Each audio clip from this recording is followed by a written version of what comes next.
has directed schools to embrace sustainability practices as a way of creating a new generation of environmentally conscious citizens. Sharon Munjenjema gives us a two-part series highlighting how schools in Zimbabwe have joined the Green Revolution wave and how Arundel School in Harare is making notable strides in this area. As you enter the gate of the institution, you are greeted by lush vegetation that appears to not lack any water despite being in the heart of a water-scarce city. The campus is spotless. Learners move quietly with purpose, setting the tone for a school that is committed to nurturing environmentally conscious leaders of tomorrow. What better place than a garden? As you can see, we've cut some trees. Actually, a full-grown tree that's been grown for us to replace that one. This is going to be a garden.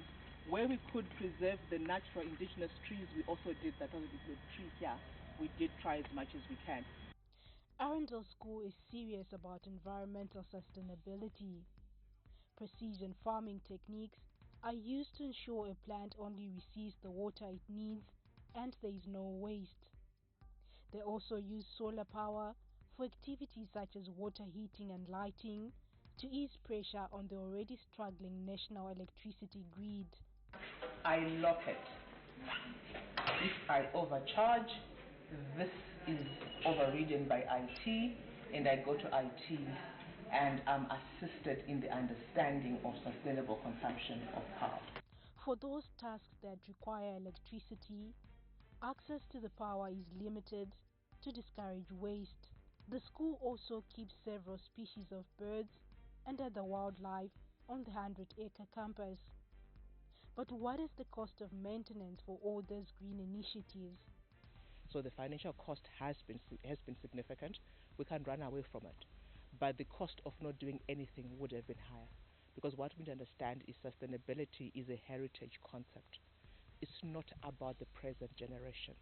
It's about the future generation, which in a way actually it minimizes the importance of financial cost as much as it is the reality, because the cost of not doing it for the future generations is higher than any financial cost that you're ever going to have. Zimbabwe's Primary and Secondary Education Ministry says the recently introduced heritage-based curriculum incorporates principles that promote practicing sustainable living. The ministry is on a drive to monitor how this is being implemented in schools.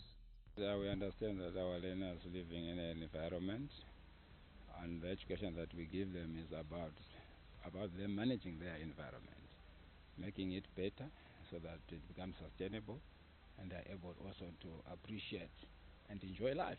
Because if the environment is good, the gatekeepers of the environment, or the inhabitants of the environment, will also be happy. So this is a deliberate attempt by ministry to make sure that we apply education that students get in our classrooms or wherever to practice. As a private school with tuition ranging from $3,000 to $5,000 United States dollars, Arundel most likely has not struggled to pay for the financial cost of going green. But the question remains, can schools with limited resources follow in Arundel's footsteps and achieve similar green goals? For ZTN Prime, I'm Sharon Munjenjema in Harare. Now, deaf women have been encouraged to participate in political dialogue and developmental programs to ensure sustainable livelihood. This came out during a